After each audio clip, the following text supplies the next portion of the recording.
In today's video, I'm going to teach you how to use Google Drive's menu, settings, and set up offline access. If you find this useful, consider subscribing and liking the video. All right, let's get started. First, go ahead and open your web browser and navigate to your Google Drive homepage.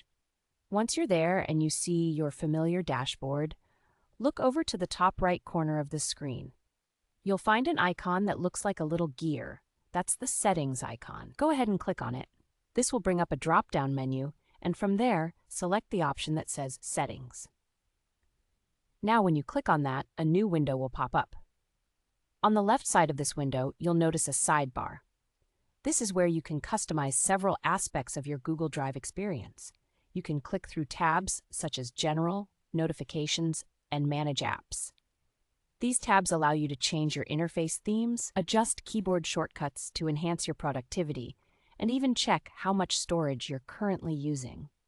Take a moment to explore this area. It's worth understanding the various options at your fingertips.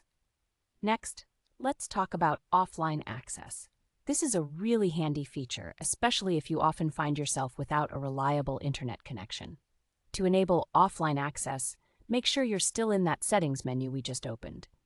In the General tab, scroll down until you find the option related to offline access. It should say something like, create, open and edit your recent Google Docs, Sheets, and Slides files on this device while offline. You'll want to check the box next to this option. Once you've done that, what will happen is that Google Drive will start syncing your most recent documents right to your device. This is great because it allows you to continue working on your files anytime, even if you're not connected to the internet. Just a quick note here. Google Drive is smart about managing your storage space.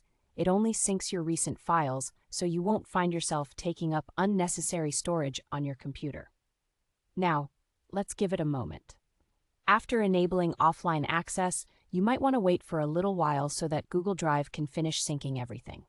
It's a seamless process, but depending on your internet speed and the number of documents you have, it may take a few moments. Once syncing is complete, you'll be able to open Google Docs, Sheets, or Slides right from your device, edit them, and create new ones without any internet connection. This ensures that no matter where you are, you can keep being productive. So there you have it. Now you know how to access Google Drive settings, explore the various options, and enable offline access to your documents. With these skills at your disposal, you can tailor your Google Drive experience to better suit your needs. If you enjoyed this video and found it helpful, please make sure to hit that like button and subscribe for more tips and guides. Happy driving in the cloud!